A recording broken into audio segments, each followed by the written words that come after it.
time. Ngayon, eto mga bossing. Eto, gusto ko kayong i-gaslight. Dahil doon sa sinabi ni Inday Sara na ready siya maging presidente. Ito ang sagot ng putang inang bobong abogado na si Claire Castro na putang ina siguro pinagliito sa sapot.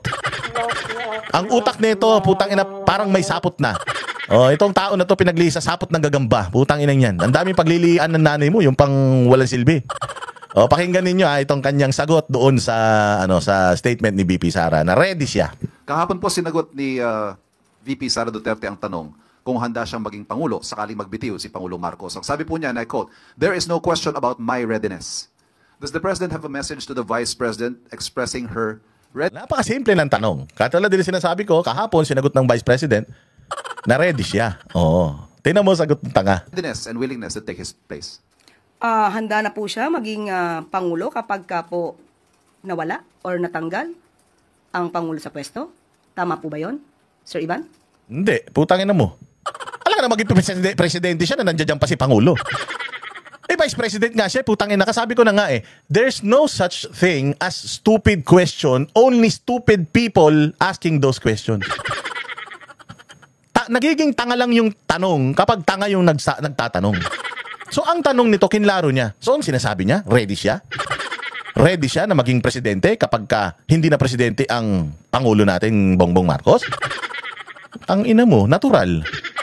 Kung hindi ka ba naman tanga, natural kung hindi na presidente si Bongbong, may mangyaring masama kay Bongbong, siya yung next in line, hindi siya magiging presidente. Okay nang ina ka. Ikaw talaga, Claire Castro, putang ina, naliligo ka lang pero hindi ka nag-iisip. Sobrang sobrang katangahan mo na. Totoo talaga yung sinasabi dito ni Malutikia na dalin mo Presidential Information Officer. You are supposed to be informing the people. Hindi ka nga spokesperson, nagpapanggap ka lang spokesperson, pukin ang ina mo ka. Hindi ka naman spokesperson. Presidential Information Officer, ibig sabihin kung ano yung impormasyon na meron ang gobyerno para sa ikauunlad ng bayang Pilipinas at ng buhay ng mga Pilipino, i-relay mo yun sa tao.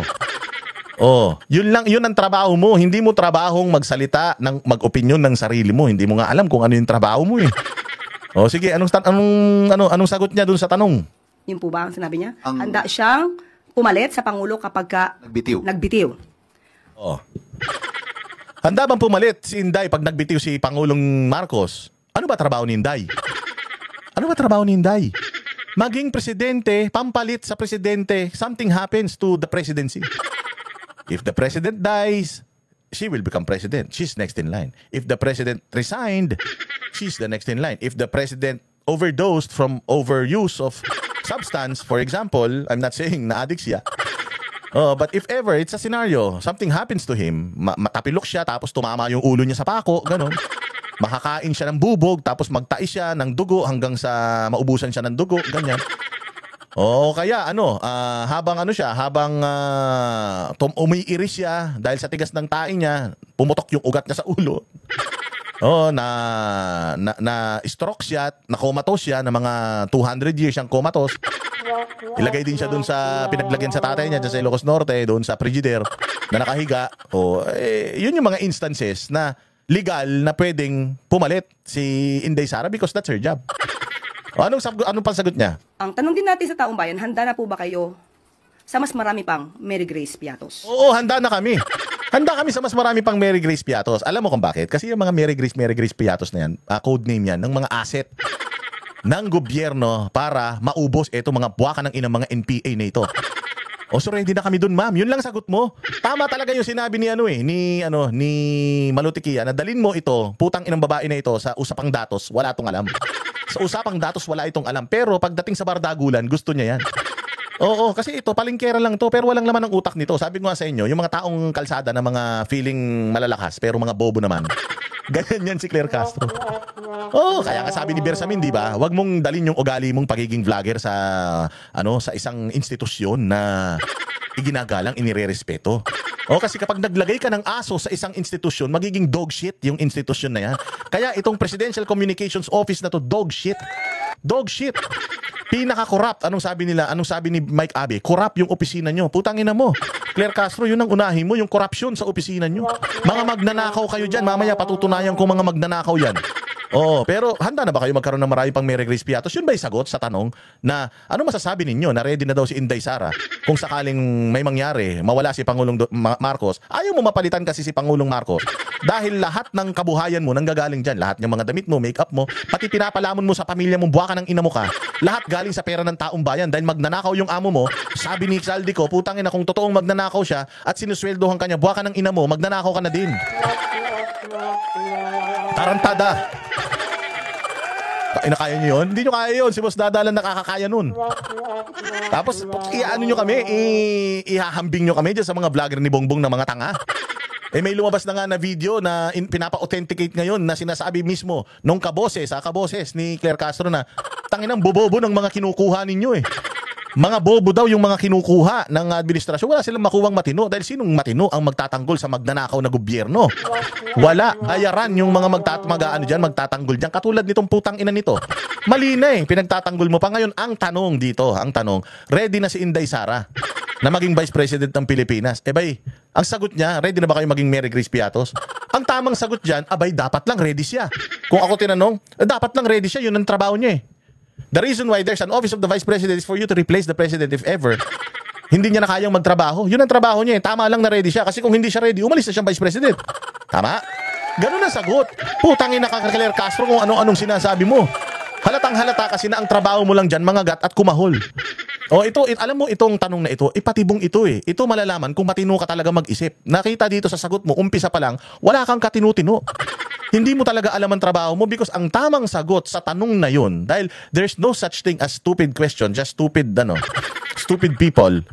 Ang tamang sagot dun is tama lang po, dapat lang po na ready siya ang pumalit sa Pangulo dahil pangalawang Pangulo siya. Kasi kung hindi naman po pala siya ready, hindi sana siya tumakbo bilang pangalawang Pangulo. Because the position is self-explanatory. Pangalawang Pangulo ng Pilipinas. Walang ibang trabaho yan kundi antayin mamatay yung Pangulo. Antayin yung Pangulong bumaba sa posisyon nang hindi pa tapos yung kanyang termino, papalit siya. Rightful heir ang tawag doon. Next in line. O kinang inatatanga-tanga ka talaga Claire Castro kahit kailan. O ito pa yung mga sasabihin niyang kabobohan. Unang-una po, ang Vice Presidente, hindi acceptable, it is not acceptable for a Vice President to anticipate the resignation of the President. Tanga! Bobo!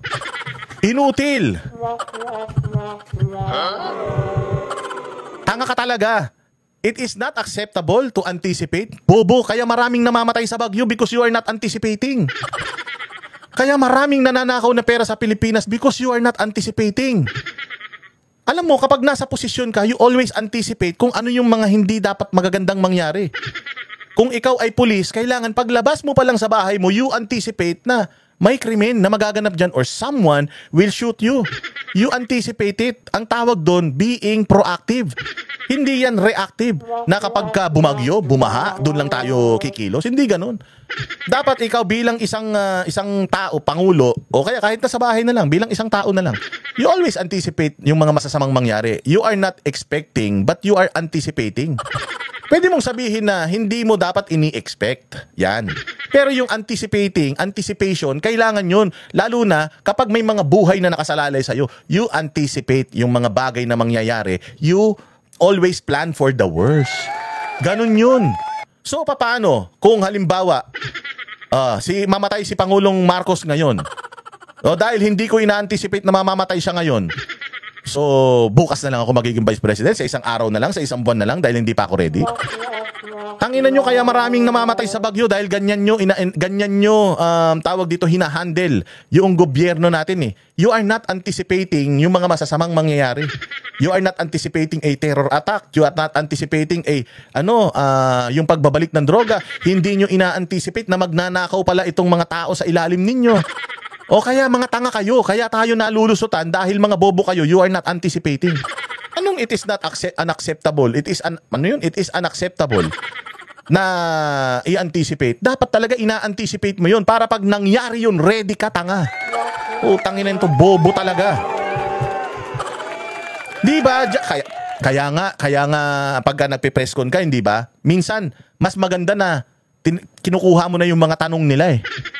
Kinukuha mo na yung mga tanong nila para alam mo na kung anong isasagot mo doon sa mga tanong nila. Mas okay yung advanced questions eh. Hindi ba? O kaya pag tayo mo dyan, ina-anticipate mo na kung ano yung mga questions nila, ready na yung mga sagot sa isip mo. O I'm anticipating, ito si ganito, itatanong nito. O ikaw, anong tanong mo? Ready ka na. Anticipation yun. Kailangan mong nag-a-anticipate. Kayong lahat ng tao sa gobyerno, you should always anticipate. Tarantado talaga to si ano. It's not right to anticipate na magbibitiw ang presidente. Yun ang trabaho ko.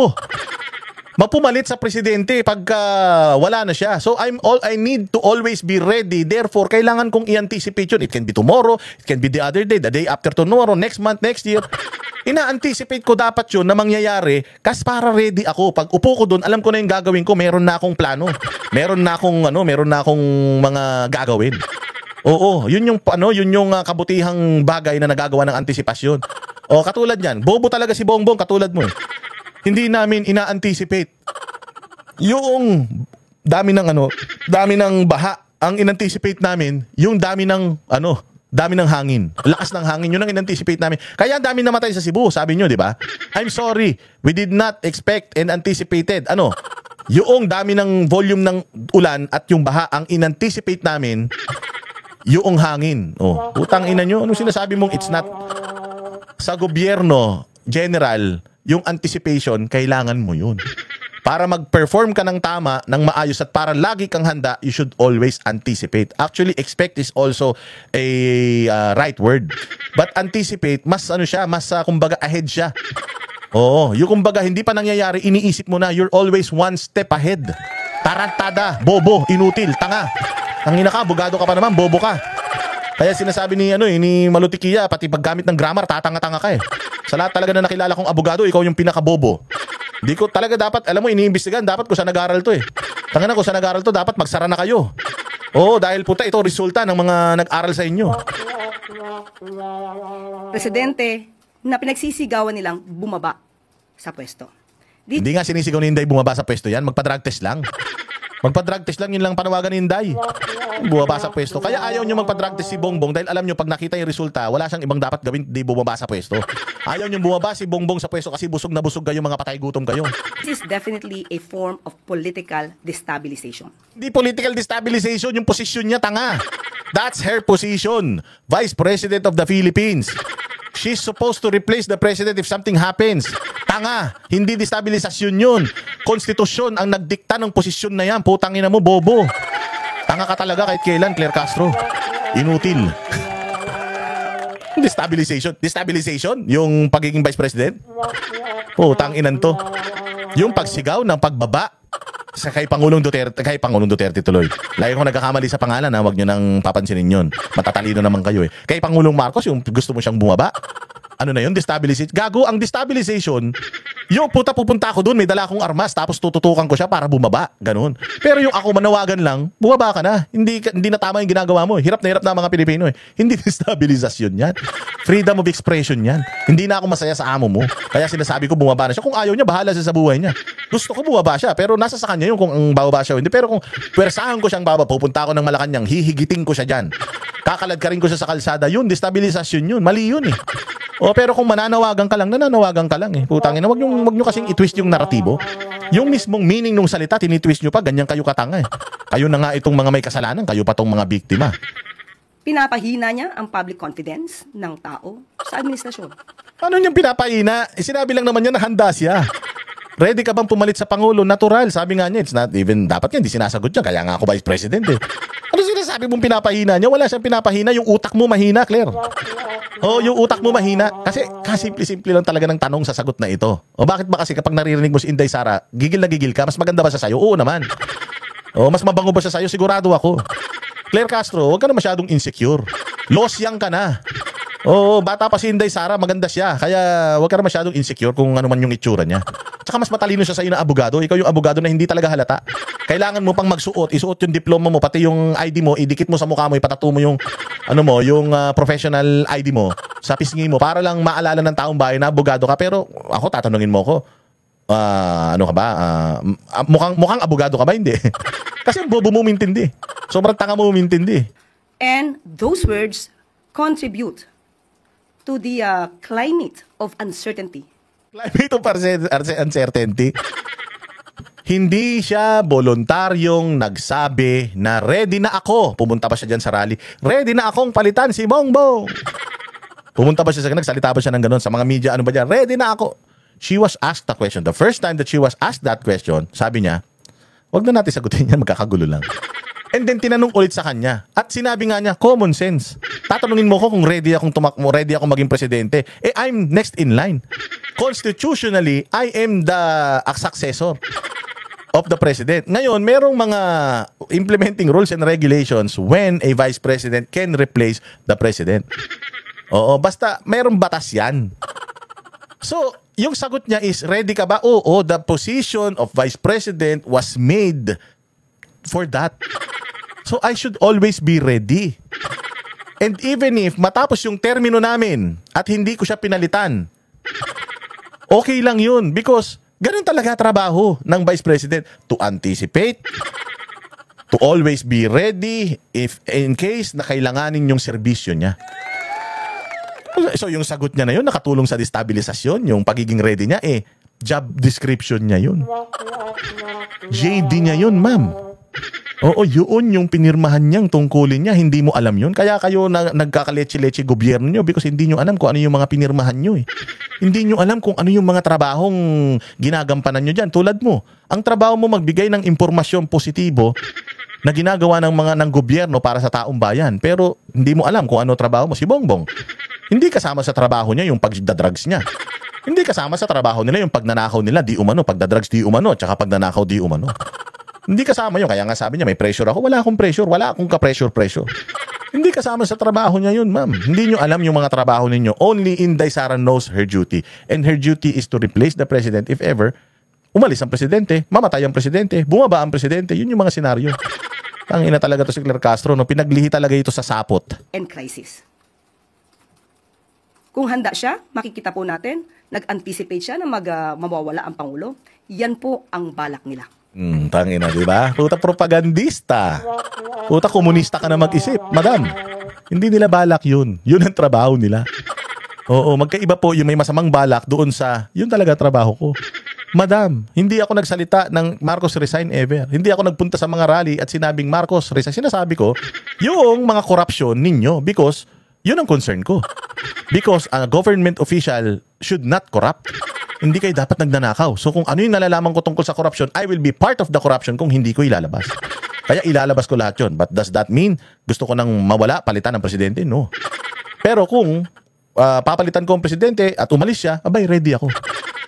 Yan, kayo talaga, Claire Castro. Tangin na mas matalino ko sa'yo, promise. Hindi ako abogado, pero sigurado ako mas matalino ko sa'yo. Intindihin mo muna kasi, Claire Castro yung tanong. Sabi ni Presidente, Vice President, ready na daw siyang maging presidente.